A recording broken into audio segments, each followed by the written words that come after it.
आपण याच्यावरून एक टेक्निक शिकणार आहे. ते कसं पहा. आता ईला आपण साऊंड मध्ये काय म्हणतो? ए. आणि हा JOTY म्हणजे ए ज्योती. ए ज्योती. काय म्हटलं मी? ए ज्योती. मग आता नंबर काय आहे? 1 2 3 4 5. हा 10, हा 15, हा 20 आणि हा 25. आहे की नाही?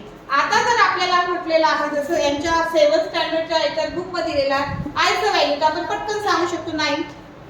आता जर मला म्हटलं पीचं व्हॅल्यू किती ते पटकन आपल्याला इथे 20 आहे म्हणजे इथे 15 आहे तिथे किती 60 आहे की नाही? इझी. कोणाच्या लक्षात राहील? ए ज्योती. कोणाच्या लक्षात राहील? ए ज्योती म्हणजे प्रत्येक एचा पण 5, ज्योतीचा जे म्हणजे 10, ओ म्हणजे 15, टी म्हणजे 20 and वाय म्हणजे समजलं तुम्हाला? चला छान, व्हेरी गुड.